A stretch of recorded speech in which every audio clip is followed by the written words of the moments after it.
At mayroon tayong communion at ito po ay ating pararangalan ng Panginoon.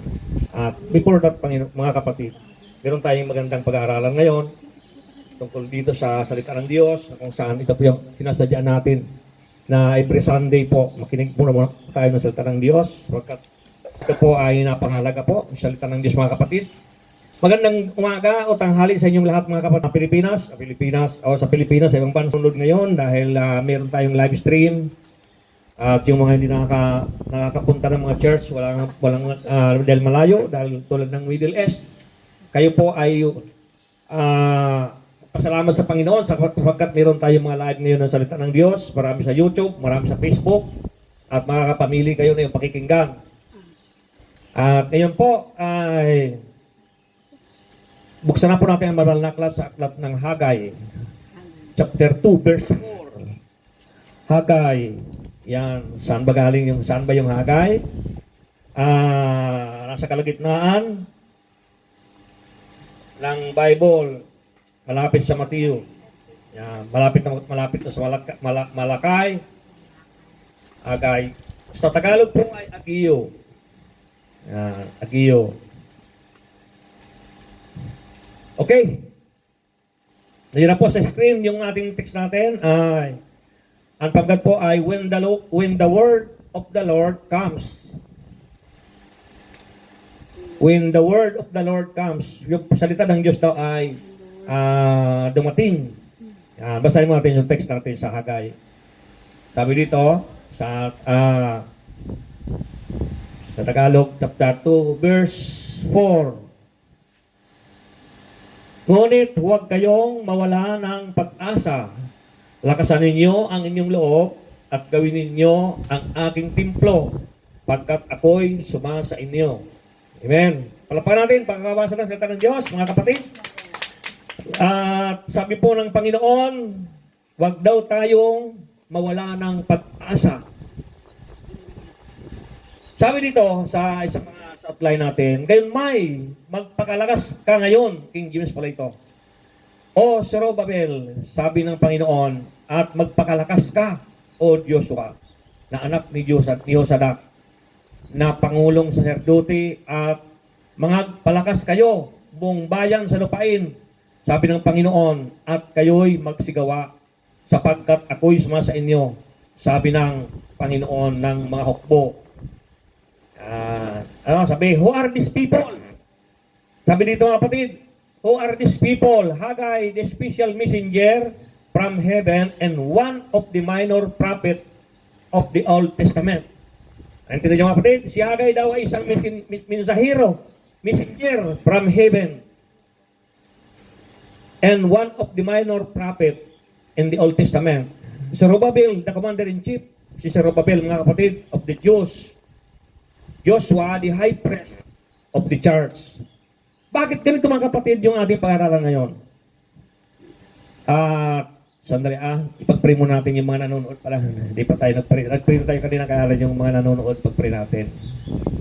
Salamat Panginoon sa oras na ito. Itutuloy po namin ang aming pagkikinig. Pagpalain mo mga aking mga kapatid na kung saan sila po ay mayroong desire sa puso na maintindihan po yung salita. Kaya pagpalain mo sila, basbasan, at paintindihan nila, Panginoon, ipanaw po sa kanila ang iyong salita. Sapagkat ito ay napakalaga. Kaya kami narito upang alamin o intindihin o nawain ang iyong salita kung bakit nga ba kami nalilingkod sa iyo. Maraming salamat, Panginoon. Tapain dalangin sa pangalan ni Jesus. Amen. So, mga kapatid, sabi dito, sa ating binasa, sa verse 4, ngunit huwag kayong mawala ng pag-asa, lakasan ninyong inloob, at gawin ninyong ang aking templo pagkat ako'y sumasa inyo. Bakit mga kapatid? Ito'y sinabi ng Panginoon na gawin yung templo. Bakit pinagawa yung templo? Bakit? Bakit nga ba pinagagawa yung templo ng Panginoon? Alam mo bakit? Kasi sira na yung templo. No? Yung templo ito mga kapatid, in literal natin, ito po yung talagang templo ng Israel, yung sambahan doon, ay talagang ito yung templo na kung saan sinisilungan ng mga tulad ng templo natin, di ba? Templo natin, di ba? Ang ating templo ay trapal. Yan. Ang Panginoon di nakatingin doon sa yero o gold ang bakod mo, hindi nakatingin doon ng Panginoon, kundi nakatingin doon sa templo, na number 1 templo ngayon, yung templo ngayon ng dumating ang Panginoong Isus. Mamaya masagasaan, makukuha natin yun mamaya. Yung templo natin, yung ating puso. So, dito mga kapatid, sa ating topic ngayon, ay maliwanag na sinabi dito na kaya pinahayos ng Diyos ang templo ng simbahan o templo o building doon sa Israel dahil sa sira. Nawasak. Kaya sinabi niya dito na ayusin nyo. Ayusin nyo sapagkat ako isa sa inyo. Di ba? So ito, mga kapatid, sabi dito, gawin ninyo ang aking templo pagkat ako isa sa inyo. Napakahirap yung mga kapatid na gumagawa ka ng templo o gumagawa ka ng bagay na walang Diyos. Di ba? Ito mismo, ang Diyos mismo na ako. Gawin nyo sapagkat ako'y nasa sa inyo. Di ba? Parang ganito yung mga kapatid, kung ita-translate natin doon sa spiritual. Ayusin mo ang iyong templo. Baka merong nakalagay dyan na direksyon natin, basura. O, ano yung basura na yon? Yung unforgiving spirit, hatred, galit, sa puot, inggit. Yan po ay isang nakakasira sa templo. Kaya ang gusto ng Diyos, ayusin sapagkat ako'y sa iyo. Hindi mo maayos yan, kapatid, kapag wala ang Panginoon. John 15:5, apart from me, you can do nothing. Si Lord nagsabi niya, mga kapatid, wala kayong magagawa kung kayo hiwalay sa akin. Kaya napakaganda dito, mga kapatid, dahil mismo ang Diyos mismo nagsabi dito sa pamagitan ng propeta na kung saan ngunit huwag kayong mawala ng pag-asa, lakasan niyo yung loob. Paano manghihina sila? Akala nila walang bibigay sa kanilang materyales, wala nang tutulong sa kanila. Pero hindi, pinalakas sila ng loob ng Panginoon. Kaya sabi ng Panginoon, lakasan niyo yung loob at gawin ninyong ang aking templo. Ano ng templo ng pinapagawa ng Diyos? Yung kanyang templo. Yung kanyang templo. Yung puso mo. Di ba puso mo pumapasok doon ang Panginoon? Di ba? Sa nakatingin ng Panginoon, sa puso, hindi doon sa matsunurin o panglabas na nyo. Di ba? Napakaganda mo, napaka-macho mo. Hindi nakatingin doon ang Diyos, kundi nakatingin ang Diyos doon sa puso. So, ang puso, yun ang templo ng Diyos. Yung templo ng Diyos. Kaya nga sinabi doon sa Mateo 6:33 na seek ye first the kingdom of God. Asan ang kingdom ng Panginoon? Ang alang lilipat ka sa langit. Nandun pastor sa langit, di ba? Nasa langit naman talagang kingdom. O, lilipat ka doon? Paano mo unahin yun? Seek ye first the kingdom of God in His righteousness, yung kabanalan mo, in His righteousness, and all these things shall be added unto you. Ano yung mga things na yun, mga kapatid? Yung mga binibitbit natin, dinadala natin sa church, yung ating mga pinakakain sa pamilya natin, yung ating mga dinungsuot na damit, yung lahat ng ating itinutulong sa ating mga mahihirap na gusto natin tulungan. Tayo mahirap din, pero ang mahirap sa Panginoon, talaga nakatulong siya. Kaya mga kapatid, mapansin mo, na talagang dito sa ating topic, ay maliwanag dito na kung sino raw itong mga taong ito. Who are these people? Diba? Ipiniliwanag niya si Haggai daw, special messenger from heaven. Diba? Special messenger. Ako kaya, hulaan nyo na lang ako. I-commit nyo na lang kung alam nyo kung sino ako. Yan. I-commit nyo na lang. Wala kong mabasang commit yan. Hindi sabihin, hindi nyo alam. O si Haggai na lang commit nyo. So sabi dito, Haggai, the special messenger from heaven. Patay na si Haggai Patay na si Agio. And one of the minor prophet in the Old Testament, Zorobabel. Di ba? Zorobabel. Hindi pala, si Haggai pala yun. Zorobabel, the commander-in-chief of the Jews. Siya ang commander-in-chief. Anong commander-in-chief? Sino ang commander-in-chief sa atin ngayon? Si Marbel. Si Marbel. Assistant niya ngayon, si Dilbo. Yan si Dilbo sa Labaw. Kaya hindi makahuli-huli. Mga kapatid sabi dito, Joshua, the high priest of the church, si Joshua. Hindi niyo po ba alam kung sino ako? Yabang na pa itong kalbo na ito. Gusto pa makilala kung sino siya. Hindi, gusto ko lang tingnan kung alam niyo kung naintindihan niyo yung aking pinapaliwanag. Pag naulaan niyo yun sa comment, kung sino si Pastor Arban, yun. Sabi nito, si Joshua, the high priest. Baka naman si Pastor Arban, the low priest. Di ba? The low press. Oh, yan. Yan ko kung alam nyo. Exam ito sa inyo, wala kayo. Okay. So, introduction natin, when God speaks, there is always a command. When God speaks, there is always a command. Di ba? Pag nagsalita ang Panginoon, laging may command. Kaya, kayong mga nanonood ngayon, invite ko kayong lahat ngayon na mismo, isingit ko na, baka makalimutan ko. Sa May 15, sa Central tayo, magkita-kita. Reunion natin ito, mga kapatid. Hiramin ko muna kayo. Dahil yung May 1, sa inyo na lahat yun, nilakan nyo na kung saan kayo nakarating. Itong May 15, iperam nyo naman sa akin. Freelance. Freelance, wala kayong alalahanin. Yan. Lalong-lalo na mga membro ng GOB. Yung mga nagpakita dito na hindi nagpapakita, reunion tayo sa Central, doon tayo magkita-kita sa Negro na bato. Kung alam niyo yon, Negrong bato. Sa Kongreso, building ng Kongreso. Senador. Okay, mga kapatid. Ito ay napakaganda sapagkat ay itong topic natin ito ay paparating na tayo doon sa nagugutom na. Alauna na kasi. Alauna na. Sarap ng, alam mo kagawin mga kapatid, nalulungkot ako nung nanalangin gabi. Lord, 2 linggo na kaming hindi nakakababa at di kami nakakapagsayaw, nakakapagtugtog. So, ngayon pangatlo bukas. Pag-ising kanina, pasang-basa dito. Ay, talagang walang tigil ang ulan. Pero kung tingnan ko doon sa sa Google, parang lumuluha lang siya, patak-patak yung nakita ko sa Google. Pero nung Saturday, talaga malakas ang ulan. Sabi ng Panginoon sa akin kaninang umaga, you don't know me. My ways are not your ways. In my thought are not your thoughts. Follow me. Maglagay ka ng tent. Tutulungan kita. Yan yung templo, di ba? O, di ba? Every Sunday, ginagawa kong templo. Iba naman itong templo sinasabi dito, mga kapatid. O, di ba? Nagawa natin yung templo. Yan, umiinit na. Baka kulang kayo sa electric pan. Marami sa loob ng electric pan. Di tayo pabayaan ng Panginoon. In my God shall supply all your needs. Di tayo pabayaan ng Panginoon. Pero alam niyo, kapatid, may chismis ako sa inyo. Noong Miyerkules, atin lang ito Noong Miyerkules, nagtaka ako for the first time. 3 years na ako nagla-live. Akalain mo ba naman yung pinaka-big boss ko na nagpirma sa akin? Nanood. Nanood talaga siya. Hanggang sa natapos, nakita ko yung pangalan niya. Ang masakit dito, noong matapos ng live ko, na-delete ko lahat. Kaya, sabi ko, ay wala na. Kasi nagloko yung ating cellphone. Kaya yung isa, nagloko, kabisado, masyado, di na-delete lahat. At anyway, nanonood na yung boss ko.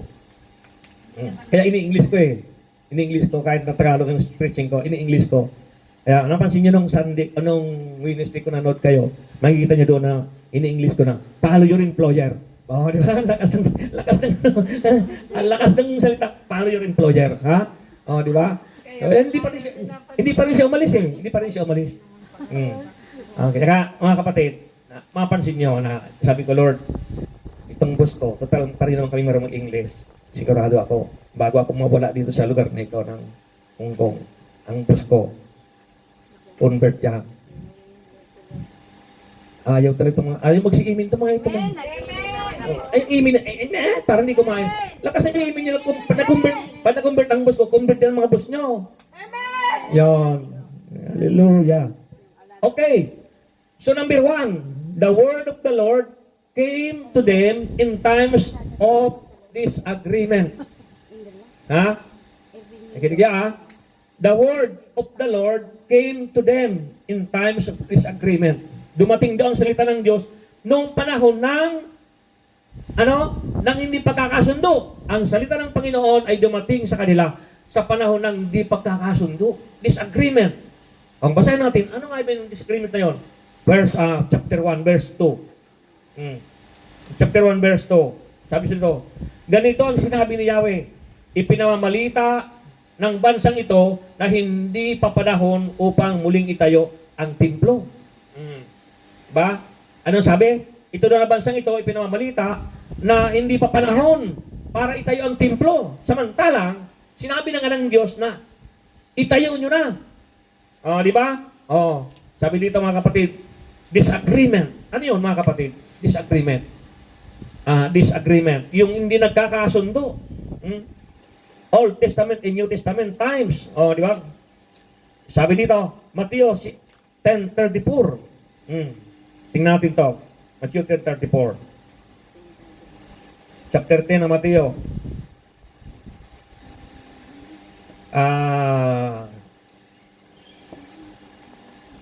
Verse 34 to 36. Basahin natin mga kapatid. Huwag ninyong isipin na parito ako upang magdala ng kapayapaan sa lupa. Naparito ako upang magdala ng tabak, hindi kapayapaan. Sapagkat naparito ako upang papaglabanin ang anak ng lalaki at ang kanyang ama, ang anak ng babae at ang kanyang ina, ang manugang na babae at ang kanyang binang babae. At ang kaaway ng isang tao ay ang kanya na ring kasambahay. Yan. Naintindihan niyo ba yung mga kapatid? Wala kayo kung marami yung mga kaudawa, kayong mga nanonood. Ang hirap unawaan, ano? Dahil sabi niya, naparito daw ang Panginoon upang paglabanin yung mga magmanugang. Kaya di ba nag-umpisa na ngayon? Di ba karamihan nga mga binan ang hindi nakakasundo. Di ba? Kaya kapag nagkapag-asawa yung anak mo, talagang patay.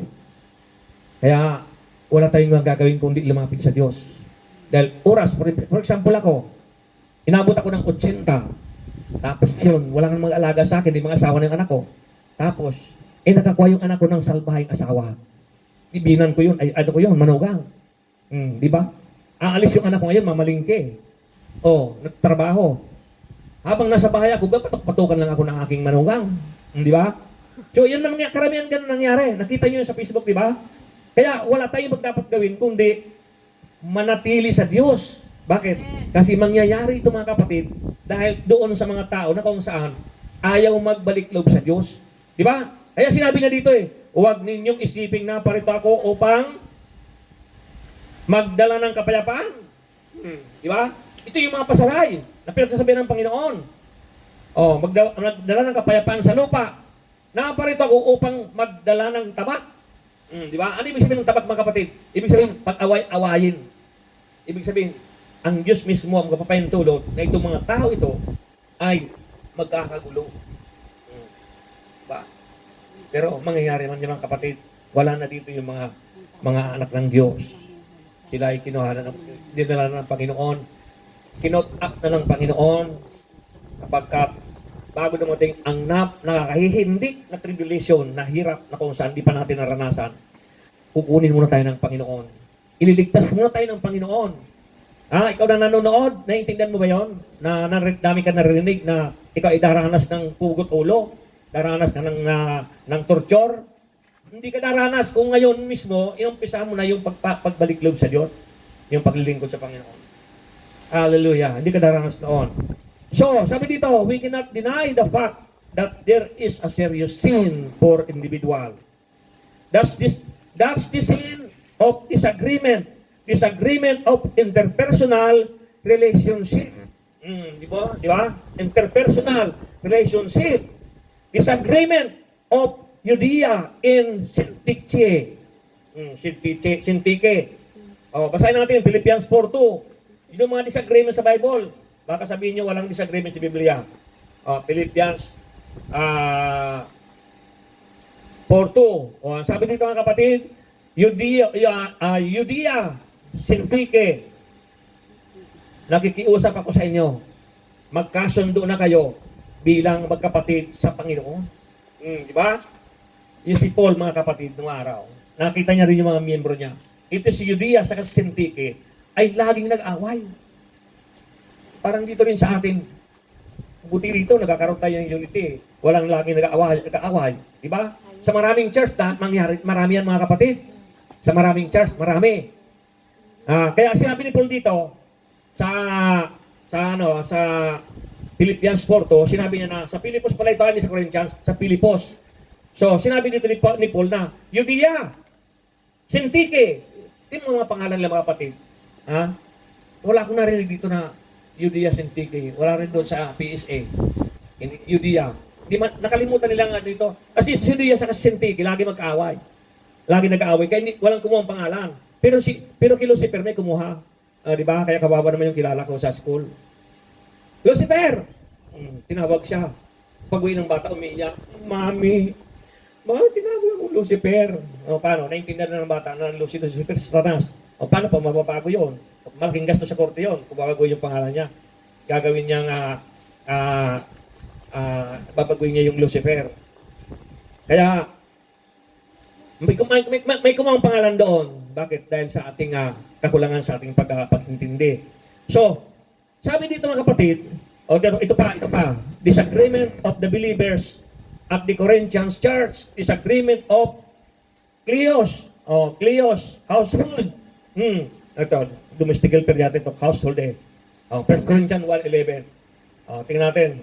1 Corinthians chapter 1, verse 11. Tingnan ko. Sabi dito, sapagkat ibinalita sa akin ng mga tauhan ni Klo na kayo raw ay may mga alitan. May nagchismis na naman kay Paul. May nagsumbong kay Paul. May nagsumbong na member. Sabi to, sapagkat ibinalita sa akin ni Klo. Talagang ng tauhan ni Klo pala. Sapagkat ibinalita sa akin ng tauhan ni Klo. Hindi binanggit ni Paul yung pangalan ng nagbalita. Marites kasi yun. Na kayo raw ay may mga alitan. Sa Corinthians yan, mga kapatid. Ibig sabihin, talagang nakakarating kay Paul yung problema, yung mga disagreement ng mga miyembro. Pero pa dito, disagreement of Galatian Church. Philippians, Corinthians, Galatian. Tingnan natin yung Galatian 5:15. Galatian 5:15. Sabi dito, sa verse 15, ngunit, kung kayo'y magkakagatan at magsasakmalang para mga hayop, mauubos kayo. Okay, ganun si Paul magsalita. Grabe, hindi mga kapatid. Pinagsinirmonan niya yung mga taga-Galasya. Sabi niya, ngunit kung kayo'y magsasakmalan, magkakagatan, parang mga hayop, mauubos kayo. Yan yung mga disagreement, mga kapatid, doon sa Galatian. Disagreement between God and Israelites. Hagay sa Hagay, balikan natin yung Hagay, mga kapatid. Hagay chapter 1, verse 8. Ano sa verse 8? Kumuha kayo ng kahoy sa bundok, gawin ninyo uli ang templo, at doon ko ihahayag ang aking kaningningan. Sa gayon, ako'y masisiyahan. Yun naman pala Alam mga kapatid, naniniwala ba kayo ng Diyos na sisiyahan kapag gumagawa tayo ng para sa Kanya? Yan din mo siya na mismo nag-offer na gawin niyo yung templo ko para masiyahan ako. Di ba? Disagreement yun. Doon sa verse 2, yung binasa natin kanina. Ganito ang sinabi ni Yahweh. Pinamamalita ng bansang ito na hindi pa panahon upang muling itayo ang templo. Di ba? Disagreement na naman yun, mga kapatid. Maging sa Amos 3:3, can walk together unless they are agreed. Makakalakad ba yung dalawa kung hindi sila magkakasundo? Ganyan mga kapatid, yung disagreement na nangyayari ngayon. Ito'y lagana po sa church. Kasi kung ang disagreement kasi, kaya lumalaban yung isa, kasi nga, nasusulusula ng kaaway. Yun ang disagreement. Kaya, hindi mawala yan. Ngayon, tayo naman ang mga naglilingkod sa Panginoon, alam na natin yung ating kaharap, ay may kailang pangunawa, tayo na lang ang mag-adjust, tayo na lang ang umunawa. Kasi kung pareho kayong magsasakmalan, sabi ni Paul, pareho kayong magsasakmalan, itinulad tayo sa hayop So kailangan, halimbawa kami ni Sister Nel, lagi nagtatalo. Kailangan ng isa sa amin magpapakumbaba na. Dahil pag oras na sinasagot ko lagi siya, sinasagot niya rin ako, wala kaming pagkakaiba doon sa Corinthians na sinabi ni Paul na parang mga hayop na nagsasakbalan. Kaya kung talagang matured Christian ka na kapatid, lalo ikaw na nangangaral na, kung matured ka na, dapat ikaw na mismo ang magpapakumbaba. I-adjust mo na yung sarili mo. Dahil ang gusto ng Diyos, yung magpapakumbaba. Nakita mo si Jesus, di ba? Nung si Jesus ay torturin Kung tutusin, kayang-kaya niyang paulan na ng bato yung mga yun, yung mga kidlap, yung mga pumatay sa kanya, yung mga nagtutur sa kanya. Hindi niya ginawa yun Di ba? Ano sabi ng Panginoon? Ama, patawarin mo po sila sapagkat sila'y bulag. Nagulat ka na naman, ano? Sabihin mo naman, nag-comment ka, Pastor, wala naman siya yung bulag. Hindi, ginigising lang kita dahil tanghali na. Hindi bulag ang pagkasabi. Sapagkat sila'y, ano? Walang alam. Yon, hindi bulag. Walang alam. Yan, kita mo, marami may alam dito. Kaya purihin ang Panginoon, mga kapatid. Yung, praise the Lord. Number 2. Yan, number 2 na. The word of the Lord came to them in times of spiritual sleep. Ang salita ng Panginoon ay dumating sa kanila sa panahon ng spiritual na pagkakatulog. Yan. Pagkakatulog. Basahin natin yung 1:14 sa verse 14. Sinabi ni Ageo, ganyan din ang kalalagyan ngayon ng mga Israelita sa harapan ni Yahweh. Nahahawa sa karumihan nila ang anumang handog nila. Yun yung sinabi doon sa 1:14. So, spiritual sleep. So, there are signs of spiritual sleep. Signs. Ano yung sign ng mga spiritual sleep, mga kapatid? Yung natutulog na Kristiyano. Hindi yung tulog dito sa pangangaral. Ibig sabihin, nakakatulog ka lagi, nakakalimutan mo sa salita ng Diyos. Hindi mo na naalaala yung mga pinag-aralan mo nung mga ikaw ay tawagin ng Panginoon, iligtas ka ng Panginoon, sa sakuna, na nakatulog ka na naman ulit. So, there are signs of spiritual sleep. Una, comparison. Comparison. Chapter 2, verse 3 ng Hagay. Ano sa verse 3? Sino sa inyo ang nakakita sa kagandahan ng timplong ito noong una? At ano ang hitsura nito ngayon? Hindi mas mabuti pang wala. Ibig sabihin, napakapangit. No? Sabi mismo ng dito sa verse 3, di ba? Kung nakita nyo yung templo noon, di mas mabuti pang wala. Ibig sabihin, napakapangit na talaga ngayon. Kaya talagang gumawa ng paraan ng Panginoon. So nagkaroon ng comparison sila. So, much concern of temporal things rather than spiritual things. Sabi sa letter B, much concern of temporal things rather than spiritual things. Verse 6 ng chapter 1. Basahin natin, verse 6, chapter 1. Marami ang inyong inaasik, ngunit kakaunti ang inaani. Kumakain nga kayo, ngunit hindi nabubusog. Umiinom kayo, ngunit hindi nasisiyahan. Kumikita nga ang mga manggagawa, ngunit ang kita nila ay parang nauhulog sa buslong luputas. May damit nga kayo, ngunit hindi makaalis ng ginaw. Ayun, yung sinabi dito sa verse, chapter 1 ng Hagay, bago pinagawa ng chapter 2. Sinermonan muna ni Lord yung mga tao. Di ba? Kasi siraw templo ng Panginoon eh. Tapos tayo marami tayong ito na nga sinabi. Marami daw tayong income. Saan pupunta? May damit na kayo, ngunit hindi makaalis ng ginaw. Di ba? Kita nyo, mga nakalider pa dyan eh. Naglalakad, gano'n. Di ba? Ang nakalider na yun ha. So, tiyan mga kapatid ha. Tiyan mo yung verse 8 ng chapter 2. Chapter 2, verse 8. Sapagkat ang ginto at pilak ay akin. Di ba? Kay Lord lahat yun, mga kapatid. Sabi niya sa verse 8, sapagkat ang ginto at pilak ay akin.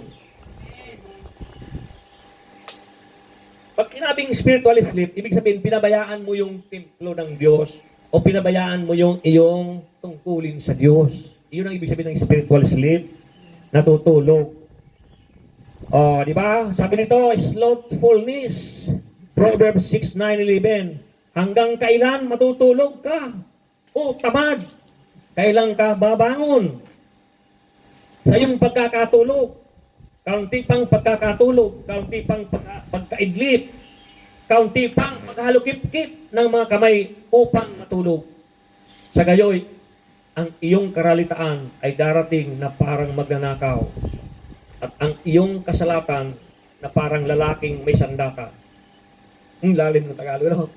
King James, yun mga kapatid. Proverbs 6, 9, 11. Tingnan natin sa ginagamit nating mabuting balita. Proverbs 6, 9, 11. Kawikaan, chapter 6, verse 9 to 11. Sabi dito, hanggang kailan taong tamad manatili sa higaan. Magkaiba nga ang translation niya eh. Kailan ka babalikwas sa iyong pagkakahimlay? Sandaling tulog, kaunting idlip na lang, sandaling halukip-kip pag iinin sa higaan. At itong kahirapan sa iyo ay daratal, katulad ng mandarambong para bagang magnanakaw. Ayun. Parang yung lalaki ba na sabi ng lalaki, gagawa ko ng mga kamalig para dito ng kayamanan ko ilagay. Tapos tutulog na lang ako. Sabi ng Panginoon, di mo ba alam na mamayang gabi kukunin na kita? Parang ganun mga kapatid. Na kahit anong ipon mo, kahit anong impok mo ng kayamanan, kapag sinabi na ng Diyos na kukunin na kita, tapos na. Talagang wala na magagawa yung pera mo. Wala na magagawa yung gamot. Gamot at pera wala magagawa. Kundi ang Diyos talaga ang may gusto ng lahat ng bagay. Kaya ang Diyos mga kapatid talaga, huwag natin kaliligtaan. Huwag natin siyang kalilimutan. Dahil ang sabi niya, huwag daw tayo, o yung mga hanggang kailan magtulog ka, o tamad. Ba? Tinatawag ditong tamad, siya niya rin Solomon. Huwag mga tamad. Sa pagsusumikap, maningas sa espiritu at paglingkod sa Panginoon. Romans 12:11. Romans 12:11. Sabi natin mga kapatid. Chapter 12, verse 11. Sabi ito, sa verse 11 ng chapter 12. Magpakasipag kayo at buong pusong maglingkod sa Panginoon. Maiksi lang pala dito sa bagong balita. Sabi ni Paul, kapatid, magpakasipag daw tayo at buong pusong maglingkod sa Panginoon. Kaya ikaw na nanonood, kapatid, baka ilang linggo ka na, ilang buwan ka din nagsisimba. Mayroon kang local church. Advice ko ito sa iyo. Kung nanonood ka rito, praise the Lord, hindi karagdagan sa knowledge mo para sa salita ng Diyos. Pero kung nanonood ka lagi dito, pagkatapos di ka naman napupunta sa local church mo, paano mo ako makikita? Paano kung tinamaan ka ng preaching ko? Di ba? Hindi naman ako kilala ni Pastor Arman. Okay lang yun. Patamaan mo ako, patamaan. Di mo naman ako nakikita. Kapatid, ang advice ko sa iyo, para pagpalain ka ng Panginoon, hindi ka lang nakikinig dito, kundi pumunta ka sa local church mo, pagkatapos gawin mo yung sinasabi ng namumuno doon, kung pari man yun, o kung sige, kung pari, kung mormons man yun, o mormons, kung sige, sundin mo yun.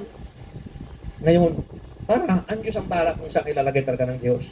Kung lalagay ka doon sa nawawantik na hanggang ngayon, di nakikita, o di, walang problema yun. Ang mahalaga doon mga kapatid, punta mo yung local church mo para doon mo maintindihan ang katotohanan, mapaliwanagan ka ang katotohanan. Kasi dito, nakikinig ka lang dito. Paano kung sabihin ko sa iyo na, you must repent right now in Jesus' name. Tapos ginawa mo yung kape mo, malis ka, pinatay mo yung cellphone. Wala rin, di ba? Dahil hindi naman tayo nakikita eh. Di ba? You must repent, sinabi ng Diyos sa akin. You must repent right now. Hindi mo nakikita eh. Sino ka ba? Di pinatay mo ng cellphone mo. Di ba? So kailangan tayo ng local church.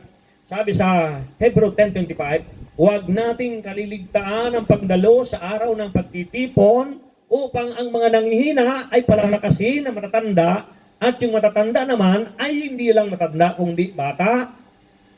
Palakasin, magpalakasan, ibig sabihin magpalakasan. So napakalaga niya mga kapatid. Napansin niyo kapag hindi kayo dumadalo sa gawain ng Panginoon, di ba nanghihina kayo? Aminin mo na sa hindi. Huwag kang magsisinungaling. Huwag kang magkatatawa. Dahil si Sarah mismo, sinabihan ng Panginoon, tumawa ka, sabi ni Sarah, hindi ako tumawa. Sinabihan siya mga anak eh. 100 years old na ako, mga anak pa ako. Tumawa siya. O ngayon, sinutas siya ng anghel. Tumawa ka eh. Ngayon, kahit na tinatawanan mo ako dahil hindi kita kikita, sisitahin ka ng Panginoon mamaya. Sabi ng Panginoon, oh, tumawa ka kanina sa live, ha? Oh, di ba? Kita ng Diyos yung Hebrew 4:12, ang salita ng Diyos ay parang tabak na magkabilay talim. Kaya nga magkabilay talim dahil sa tayo mga nag-iitak dito, ginagamit natin yung itak sa isa lang ang may talim. Wala sa kabila. Oh, ibig sabihin, hindi ka masugatan noon. Itong gamit ng Diyos ay magkabila. Kaya nga sinabi, magkabila ay talim dahil wala kang ligtas dyan. Tatamaan ka talaga. Tamaan ka ng salita ng Diyos. Bakit? Wala kang ligtas dyan eh. Kaya nga magkabila ay talim eh. Ngayon, kung hindi mo ipapangaral yung magkabila ay talim, ang mangyayari doon, compromise ka. Pati yung mga ngaral, dinamay pa. Compromise na rin yung mga ngaral. Ayaw na sabihin ng mga ngaral ang katotohanan. Bakit? Kasi, kawawa naman siya. Nanghihina na ngayong tao. Tapos sisirmonan pa. Hirap-hirap na sa trabaho. Lunes hanggang Sabado, hirap-hirap na. Sinasabon pa ng amo, pinipik pa ng amo. Di ba pinakakain? Ang pinakakain, ilan na lang, nagugutom lagi, hirap-hirap pa siya. Tapos sisirmonan pa ni pastor. Oh, kapatid, totoo yung mga kapatid. Tanggapin mo yung sermon ko. Maniwala ka sa akin. Pagdating sa employer mo, pakakainin ka ng masarap ng amo mo. Pagpapalain ka ng amo mo. Bakit? Kasi ang Diyos ang lahat ng bagay. Diba ba? Kaya, kung piprinuhan ko yung bibig ko para kung baboy, lagyan ko ng alambre para tumigil na ako sa pagsalita ng katotohanan. Para sabihin ko na, baka mag-aalit sa atin si Sam. Bilang, 2 taon na, 3 taon na ako nagla-live eh. May nanonood pa rin eh. May nanonood. Hanggat may nanonood, ibig sabihin, naiintindihan nila yung salita ng Diyos na kahit masakit sa kanila, tatanggapin nila. Pag wala na nanonood, ibig sabihin, ay ikaw na magdasal na nag-preach. Ikaw na nagla-live stream. Ikaw na magdasal. Baka sa iyong problema. Baka sa akin ang problema. Di ba? Kaya ako na magdadasal. Pag wala na nanonood, wala na. Pero pa naman nanonood eh. Nagdi-decrease nga lang.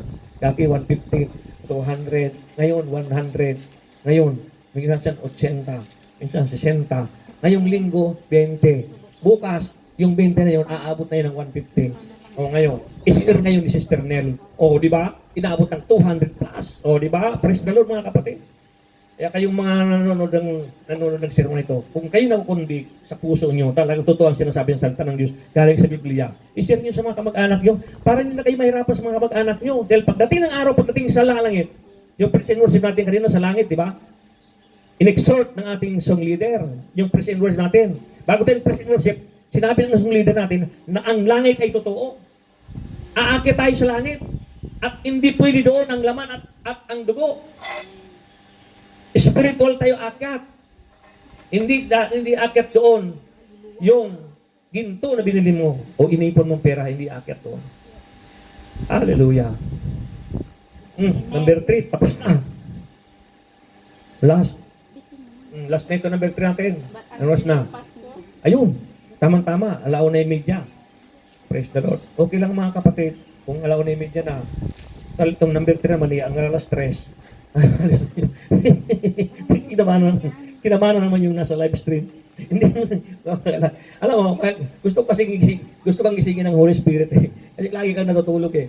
Kasi mo na nga, nagpipreach na nga, tinutulugan mo pa eh. Pero mo yan, ilan na lang. Magdidiop ka na nga lang eh, natutulog ka pa eh.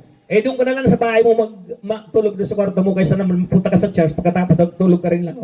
Ikaw nanonood ng live stream, natutulog ka rin lang.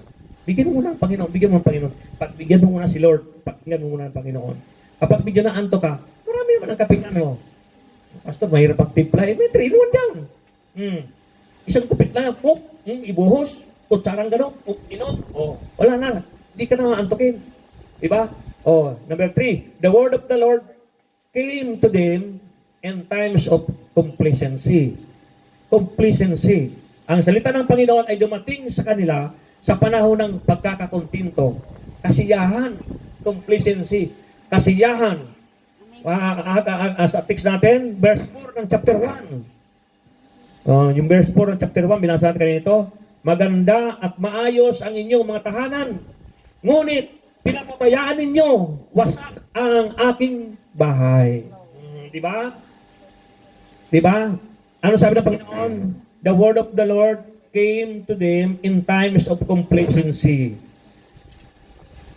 Dumating ang Panginoon, yung kasiyahan nila. Dumating ang salita ng Diyos doon sa kasiyahan nila. Kaya sinabihan sila ng Panginoon sa verse 4, magaganda at maayos ang inyong mga tahanan, ngunit pinapabayaan ninyong wasak ang aking bahay. Tamo? Tira mo, ganda ng bahay mo, galing ka ng Hong Kong, galing ka ng Dubai, galing ka ng Japan, galing ka ng Canada, galing ka ng abroad. Ang ganda ng bahay na pinatayo mo. Ngayon naglindol. Hindi ba? Hindi nagiba yung bahay na ano, yung yero, ay yung nipa. Yung bahay mo nagiba. Oh, bakit? Kasi nga ang pinagmaliwanag dito na ang sabi ng Panginoon, magaganda ang inyong tahanan. Oh, di ba? Sabi dito sa verse 5, isipin ninyo ang inyong kalagayan. Kaya binanggit niyo na doon yung marami kayong inahasik, ngunit wala kayong naaaning. Diba? So, ilang mga kasaganang kapatid, alam nyo, gaya na lagi kong sinasabi, na talagang kapag umikat ka sa Satanas, bibigyan ka talaga niya. Pero ang kondisyon ganito, tumalikod ka sa Diyos. Talagang pagpapalain kita. Baka bigla kang yayaman. Pagdating sa Pilipinas, sikat ka. Purihin ka ng mga kapitbahay mo. Wow. Kung iyon ang gusto mo, self-glorification ang dating doon. Kaya sinabihan siya dito ng Panginoon sa verse 4 na dumating siya ang salita ng Panginoon ay dumating sa kanila sa panahon ng kanilang pagkakakuntinto, kasiyahan. Masayang-masaya sila. Bakit? Kasi ang gaganda ng kanilang mga paligid, yung kanilang mga building, yung lahat-lahat na, pero isa lang ang kulang nila. Yung templo ng Diyos ang hindi nila inaasikaso. Kaya sabi dito mga kapatid sa Sipania 12:1, will punish the men who are settled in complacency. Tingnan natin sa Tagalog ito. Sipania. I-forward nyo lang yung inyong babasahin.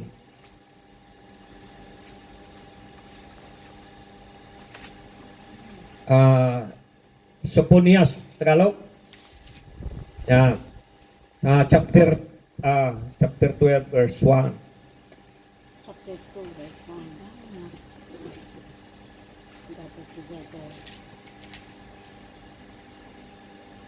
Chapter 4. Mali yan ito. Mali yan. Ano ba yung Sipania? Sipania. Sipanya. Sipania? Sipanya. Ha? Sipanya. Sipania. Sipania. Yung Tagalog yan, Soponias, di ba? Sipanya. Wala naman chapter 12 dito. Yan. Ito. Ito nga sabi niya, I will punish, paparusahan. I will punish the men who are settled in complacency. Paparusahan ko ang mga taong nananatili doon sa kanyang kasiyahan sa mundo. Paparusahan niya raw, punish. Kaya nakakatakot mga kapatid. Kasi, halimbawa, kilala mo ang Diyos. Sabi nga ng 2 Peter chapter 2, Chapter 3 lang naman. mas mabuti pang hindi mo nakilala ang Diyos kasi nakilala mo ngayon, pagkatapos ngayon tatalikod ka. O, di ba? Chapter 2, 2 Peter chapter 2, verse 22. Ang sabi doon, mas mabuti pang hindi mo nakilala ang Diyos kasi ngayon tumalikod ka na makilala mo siya. Wala kang pagkakaiba sa aso at baboy. Na sa sinusuka ng aso ay bumabalik pa siya. At sa baboy naman yung kanyang pinaglugluban, lulublob ko rin siya. 2 Peter chapter 2, verse 22. Kaya mga kapatid, nakakatakot pag hindi mo talaga makilala, pag nakilala mo ang Panginoon, pagkatapos tatalikod ka. Isaiah chapter 32, verse 9 to 11. Basahin natin mga kapatid. Isaiah chapter 32, verse 9 to 11. Kayo, mga babaeng pabaya, babae naman dito ang tinalakay niya. Magbalik loob. Kayo yung mga babaeng pabaya, diginin nyo itong aking sasabihin. Kayo mga babae, baka sabihin nyo, niluloko kayo lilamangin ko ulit Kung gusto nyo, tingnan mo sa Biblia nyo, Isaiah chapter 32, verse 9 to 11. Maaring nasisiyang kayo ngayon, subalit sa isang taon ay wala kayong mapipitas sa ubasan. Matagal na kayong nagpapabaya, nagpapasarap sa buhay. Ngunit, manginig na kayo sa takot. Maghubad na kayo ng inyong kasuotan. at magdamit ng sako. Yon, yung mga babae pala mga pabaya, sinabihan ng Panginoon na magdasal na sa Panginoon, matakot na at magsuot ng sako, ibig sabihin, mag-prayer and fasting na. Yun ang ibig sabihin, mag-fasting na kayo dahil talagang nagalit ng Panginoon. Hallelujah. If you build my temple, my blessing will come. No, di ba? Kung itatayo nyo ang templo ng Panginoon, ang blessing mismo ng Diyos para sa inyo ay darating. Di ba? Mga kapatid? Kaya kung ikaw ay naghihirap, parang wala ng blessing na dumarating sa'yo, subukan mong gawin yung templo ng Diyos. Ano ibig sabihin? Pastor, paano ko gawin ang templo ng Diyos? Eh, may templo na eh. Oh, nagsisimba naman tayo every Sunday. Ganda ng ginagawa natin. Oh. Pag dumating kami, pastor, ano naman, yariin na. Upo na lang kami. Tutugtog na lang kami sa drum. Gigitara na lang kami. Nakaready na lahat. Nakaready na rin yung mga song, yung mga song-songin, o yung kakantahin, nakaready na rin. Anong gagawin namin, pastor? Oh, okay na lang yun. Maglakad na lang kayo. From terminal hanggang dito. O yung pagod, yun na pagod ka ng konti. Oh, ambag na rin yun doon sa Panginoon na inyong pag-ayos ng templo. O, di ba? Yung ayos ng templo. Yan ang templo, mga kapatid. Kapag gumagawa ka ng para sa Diyos, ibig sabihin, nakikisama ka, nakikiayon ka doon sa mga gumagawa ng templo. Nakuha niyo, mga kapatid? Amen. Templo. Na ibig sabihin, na nabubuo ang service natin, nabubuo ang gawain natin dahil sa inyo. Amen. Kung wala kayo, sinong gagawa ng templo? O, di ba? So, kaya kayo pinagpapala ng Panginoon kasi present kayo. Amen. O, ngayon kung absent kayo, di ba, hindi nyo naramdaman pag absent kayo? Minsan mahulog lang yung kutsara, may tangulo nyo. Doon sa kusina nyo. Tapos pag inita nyo yung alaga nyo, pingutin nyo yung tainga, kawawa naman yung alaga nyo.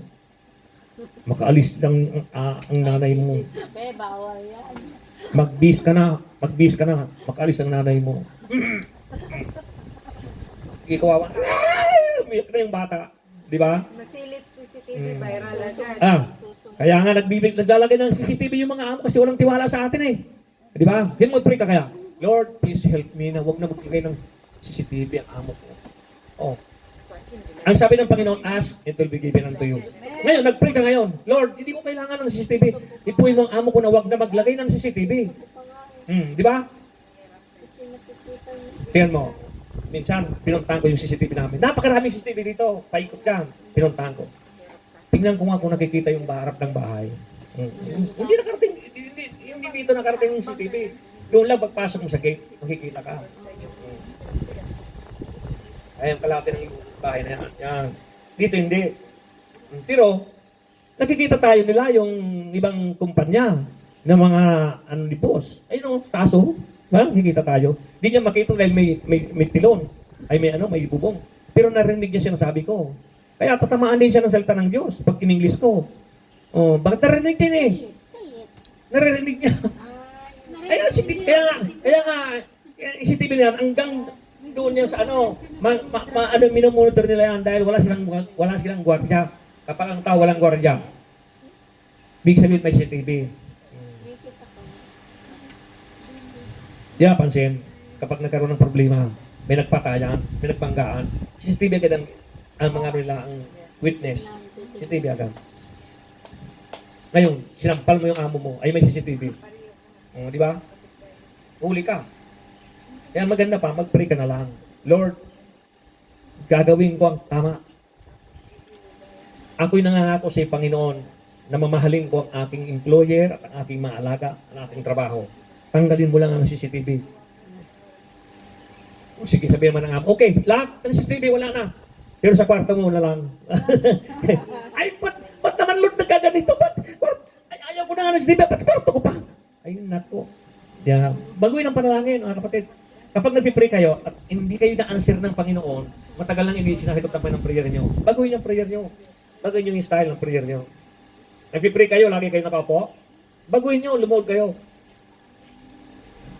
Nakailang load ka na. Nasira ng tuhod mo. Baguhin mo, tumayo ka. Di ba? Lahat. Hindi yung masaya ka lang doon sa sarili mo. Delikado yun. So, tingnan natin yung number 1 dito. The abiding presence of the Holy Spirit is yours. Di ba? The abiding presence of the Holy Spirit is yours. Tingnan mo mga kapatid yung yung text natin sa chapter chapter 2 verse 5. Verse 5 ng chapter 2. Sabi dito, tulad ng pangako ko sa inyo, nang ilabas ko kayo sa Ehipto, papatnubayan kayo ng aking espiritu, kaya huwag kayong matakot. Di ba? Yung sarap mga kapatid kapag nasa Panginoon ka. Yes. Pinaalala pa ng Diyos, pinagagawa ka lang ng templo, pinaalala pa sa'yo. Naalala ko ba nung nilabas kayo sa Ehipto? Isa ka doon sa hindi nagreklamo, kaya pinutuklaw ko sa ahas yung kasama mo. Di ba yung mga kasama mo sa Ehipto, maraming tinuklaw ng ahas? Bawat reklamo, tinutuklaw ng ahas. Yung iba, si Cory, nalibing. Magbukas yung lupa, nalibing dahil sa nagsalita ng masama kay Aaron. Yan, yung salita sa akin, yung salita ng kalbo sa akin, umi ka ng tawad, yung salita ka. Ang tagal-tagal naman ng kalbo nito mag-preach, umi ka ng tawad. Dahil baka malibing ka dyan sa kinalalagyan mo. You shall know the truth, and the truth will set you free. Sinabi ng Diyos mga kapatid. Pinalalahanan ng Diyos mga kapatid. Sinabi niya dito. Napakabuti ng Diyos mga kapatid dahil pinaalala ng Diyos para madagdagan yung ating knowledge. Sinabi ng Diyos dito. Sa verse 5, tulad ng pangako ko sa iyo, nang ilabas ko kayo sa Ehipto, papatnubayan kayo ng aking espiritu, kaya huwag kayong matakot. Papatayin yung umahabol sa iyo. Huwag mo naman ipanalangin na papatayin yung naniningil sa iyo. Huwag ganyan. Hindi Huwag ganyan. Papatayin.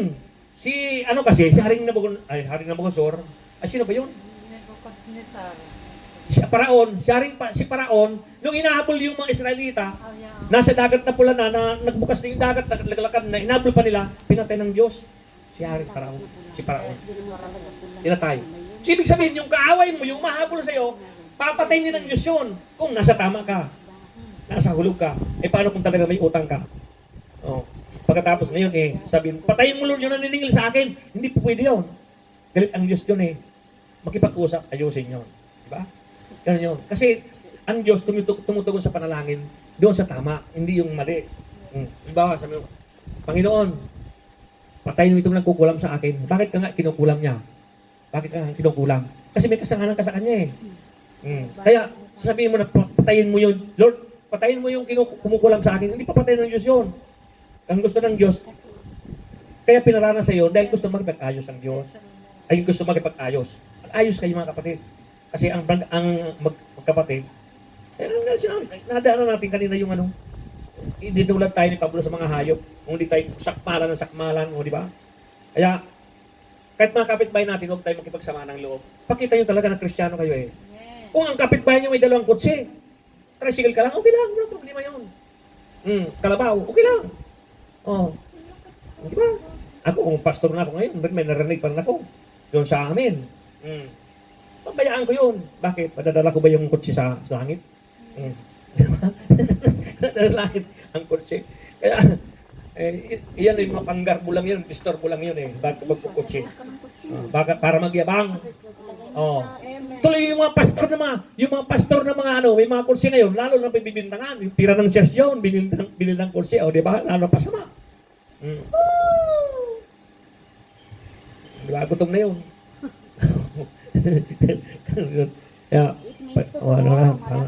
Malapit tayo mga alas 3. Totoo naman. Alas 2 pala, alas 2. Okay. Hallelujah. Heavenly peace is yours. Talagang pera ng church. Makinig kayo mga kapatid. Yung presence kanina, nasa atin. Heavenly naman ngayon, heavenly peace is yours. Yung kapayapaan. The peace that the world cannot understand. Yung kapayapaan na ito na natatanggap natin ngayon, na nanonood tayo at nakikinig, hindi naintindihan ito ng word. Ito na, verse 9 ng chapter 2. Basahin natin kapatid. Verse 9 ng chapter 2. Ang timplong ito ay magiging maganda kaysa noong una. At pasasaganain ko sa lahat ng bagay ang lupaing ito. Ito nga ang sinabi ni Yahweh. Tama? Anong sabi? heavenly peace is yours. Bakit magkakaroon ng heavenly peace? Dahil pasasaganain ng Diyos. Oh. Ano? Sa verse 9, ang timplong ito ay magiging maganda kaysa nung una. At pasaganain ko sa lahat ng bagay ang lupaing ito. Ito nga ang sinabi ni Yahweh. Di mo? Mas maganda pa kaysa noon yung gagawin niya ngayon. Di mo napansin? Manood ka sa balikan mo yung Facebook mo. Yung mga uploaded mong mga picture. Di mo, ang pangit mo nung una. Yung ngayon na pinaka-latest, ang ganda mo. Pastor, maganda Oh. Maganda ang Pangit ngayon, kaya nagpi-filter. Mas maganda. Hindi talaga totoo yung mga kapatid. Totoo yung mga kapatid. Iba ka ngayon kaysa noon. Kaya sinabi nga dito ng Panginoon, di ba, sa verse 9, di ba? Sabi dito, magiging maganda kaysa noong una. Ako, tingnan ko yung picture ko nung araw. Pangit. Pangit ko pala ngayon. Yung kailan ko tumanda, saka naman nagustuhan ko ang sarili ko. Di ba? Bakit? Kasi matanda na ako ito nang kukunin ng Panginoon, natandang ito. Tingnan mo nga, kahit Kaya pala may nag-comment doon. kahit magsalamin ka ngayon, mas maganda ka ngayon kaysa noon. Huwag ko sabihin na, noon ang ganda-ganda ko, ang kasing katawan ko, si Elvis Presley. Hallelujah. Patapunta tayo doon. Okay. So, peace, kapatid. Kailangan, bago tayo mag-DM, bago tayo matapos ngayon, taglay mong kapayapaan ng Diyos. Hanggat di ka umaamin na ang kapayapaan ng Diyos ay nagpapasarap sa buhay ng tao, hindi tayo matitigil. John 14:27, this peace promised by the Lord. John 14:27, this peace promised by the Lord. Promise ng Diyos yun. Tama ha, John 14:27. Saan natin? John chapter 14, verse 27. Saan yung verse 27? Kapayapaan, ang iniiwan ko sa inyo. Ang aking kapayapaan ang ibinibigay ko sa inyo. Hindi ito katulad ng ibinibigay ng sanlibutan. Huwag kayong mabalisa, huwag kayong matakot. Di ba? Kapayapaan. Nung May 1 ng gabi, nakita ko sa Facebook, mga kilala ko, nasa inuman, mga lasing. Kapayapaan daw yun nila. Tapos kinabukasan naman nagsusuka. O di ba kapayapaan ba yun? Di ba? Sakit ng ulo lang yun. Dahil ang Uber. Diba? Kapayapaan ba yun? Iyan ang kapayapaan ng mundo. Yung nagsusuka. Pero ang kapayapaan ng Diyos, mga kapatid, forever yan. Promise ng Diyos yun. Kahit anong mangyari sa'yo, ang kapayapaan ng Diyos, pag tinaglay mo, maniwala kang kapatid, kahit nasa harapan ka ng hukuman, ang mismong Diyos ang magsasalita sa iyo. Kita nyo? Yung ano ngayon, yung viral ngayon, na balita, di ba? Anong ginawa ni Bong Navarro? Nanalangin lang siya. After 10 years, nangyari, sinagot siya ng Diyos. Ano ngayon? Perpetua. Ano yun? Ritual. Ano? Life sentence. Yun. Life sentence. Kapatid, ang ginawa doon sa mga mayayabang na kaaway niya, na bumugbog sa kanya. Di ba? Mayamang inchik, negosyante. At yung babae naman, si Cornejo, ay nagpa-injection ng mukha para maganda. Ito yung mga kapatid, ang itsura ng mga sanlibutan. Yan ba yung mga kabigay ng kapayapaan? Na nilikha ka ng Diyos? Ang ganda-ganda ng mukha mo, ang ganda-ganda ng pagkakalika sa iyo, kumplito ka, kumplitong kamay, kumplitong pa. Pagkatapos ngayon, porque yung ilong mo'y mababa, pina-injectionan mo, anong nangyari sa iyo? May kapayapaan ka ba? Wala! Di ba? Wala kang kapayapaan. Ano ngayon? Life sentence, mga kapatid. Kaya, mahirap talaga yung kapayapaan ng mundo, kapatid. Yeah, huwag kayong maniniwala doon sa kapayapaan ng mundo.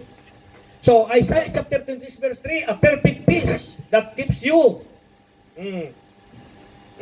Perfect peace.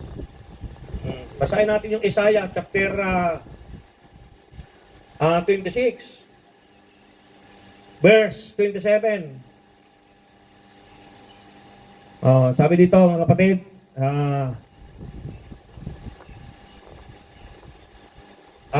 26, verse 3 pala, verse 3. Binibigyan mo ng lubos na kapayapaan ang mga taong matapat na tumatalima at nagtitiwala sa iyo. Di ba? Kapatid, Ang ganda ng pagkakasalita dito sa Isaiah. Sabi sa English, a perfect peace that keeps you. Sa Tagalog naman, binibigyan ng Diyos, binibigyan mo ng lubos na kapayapaan. Lubos, ibig sabihin, full. Lahat, full. Ang mga taong matapat na tumatalima. Matapat. Ano yung matapat? Hindi nakikitapat. Matapat. Faithful. Na tumatalima sa'yo. Kasi kung nakikitapat ka lang, wala ka masalong blessing. Oh, di ba? Lagi ko naman pinipress yun eh. Yung alulod, yan, may alulod, walang halang ulan. Di ba naalala nyo yung pumungus yung ulan dito? Dito yung isang timba. Itinabi ko isang timba. Oo, hindi nasa loob. Ang sumalo isa lang. Bakit? Kasi yung isa nakitapat lang. Walang masasalong blessing. So, kailangan isintro mo doon mismo. Sa blessing, yung ilalagay mo. Parang ganito eh. Isintro mo mismo ang focus mo sa Panginoon. Yung puso mo, Lord, ako pumunta dito sa ano na ito, sa border na ito, na bagamat ganito ang aming templo, pero ang puso ko, Panginoon, iniaalay ko sa iyo. Pag nabasa ng Diyos yung puso mo na yun, natutuwa yung sinasabi mo, maniwala ka, magugulat ka na lang, wow! Yung dati naming palayan, 50 lang inaani rito, yung dati naging triple, 150 na, sako. Nagugulat ka ngayon. Ano ang ginawa niyo? Saan kayo bumili ng abono? Hindi mo alam yung katapatan mo rito sa abroad, kumikilos doon sa pamilya mo sa Pilipinas. Yun mga kapatid, ang totoong blessing. Hallelujah. Diba? Peace. Kaya ang magiging perfect ang peace mo. Bakit? Kasi wala ka nang ibang hanap-hanapin pa. Diba? Wala ka na ibang hanap-hanapin pa. Nandyan na lahat yun sa Panginoon. Philippians 4:7. The peace that guard your hearts and minds through Christ Jesus. Philippians 4:7. Guard your hearts. Chapter 4, verse 7. Ang sabi dito,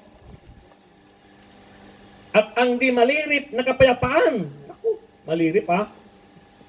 At ang di malirip na kapayapaan ng Diyos ang mag-iingat sa inyong puso at pag-iisip sa pamagitan ni Kristo Jesus. Nagmura ka ngayon. Nanira ka na naman. Sino nag-iingat sa puso mo? Hindi si Lord yun. Kasi, bakit Lord ganun? Kasi simba ko lang, tapos ngayon, bad galit na naman ako. Di ba? Diba? Hindi maintindihan ng mundo ngayon. Complicated talaga mga kapatid. Complicated, hindi maintindihan eh. Kasi simba mo lang eh. Natapakan na yung pamugalit ka naman. Di ba? So, pero sabi dito mga kapatid, pag nakapokus ka kay Lord Jesus, pag nakapokus ka, at di malirip na kapayapaan ng Diyos ang mag-iingat sa inyong puso at pag-iisip sa pamagitan ni Kristo Jesus. Ibigay mo kay Lord yung puso mo, huwag siya mag-iingat niyan. Pero kung kalahati lang binigay mo, Lord, pwedeng kalahati lang ang bigay mo siyang puso. O di yung kalahati lang ka na lang, Lord, o di ba? Pareho mo ng gataan yun. Yan na yung nagkakapaglaway yung ating naamoy natin niluluto. Hallelujah. Sikay na glory. Sikay na glory. Nawala ng battery. Sikay na glory in yours. I will fill your bodies with my glory. Chapter 2, verse 7 ng text natin, mga kapatid. Chapter 2, verse 7 ng text natin. Sa verse 7. Yayanigin ko ang mga bansa upang maghandog sila para sa templo. Sabi ng Panginoon, yayanigin ko ang bansa upang maghandog sila ng para sa templo. Ano ibig sabihin mga kapatid? Lahat ng bansa hipuin ng Diyos para maghandog sila para magawa yung templo. Di ba? Parang tayo yun eh. Yayanigin kayo ng Panginoon para kayo'y mag-contribute para maging hero ang ating binyo. Parang ganun yun eh. Ganun lang yun. Kaya ni pwede na kang isang banig, tugtong-tugtungin natin. Di ba?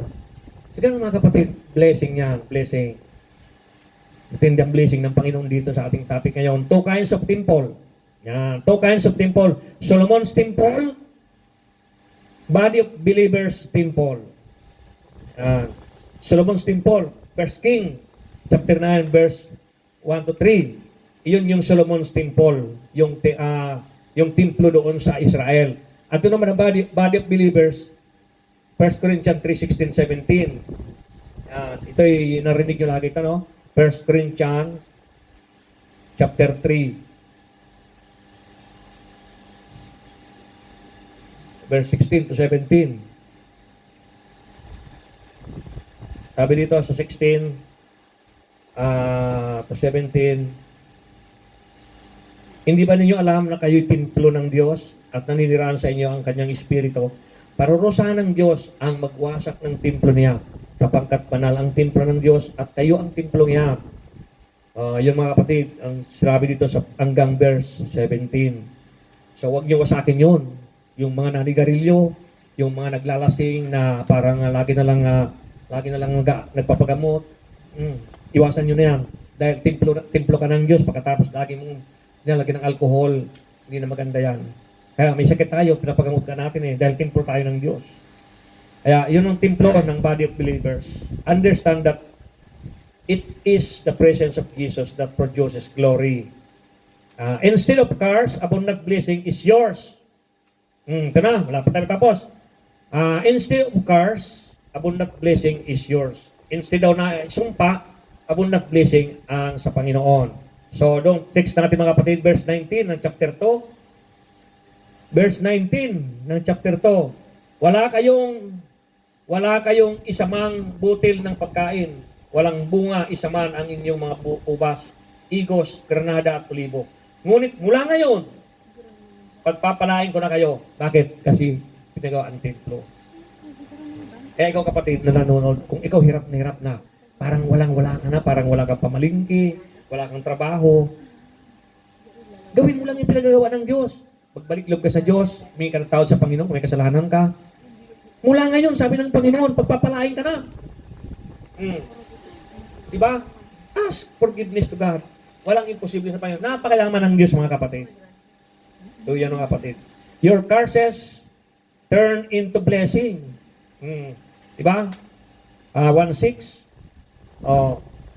Your curses turn into blessing. Hallelujah. So, you will gain God's approval. Approval na. Gain God's approval. Chapter 2, verse 23. Sabi sa 23, at sa araw na yaon, kukunin kita, Zorobabel na aking lingkod, isusuot kitang parang singsing na pantatak. Hindi kita ihiwalay sa akin, pagkat ikaw ang aking hinirang. Zorobabel.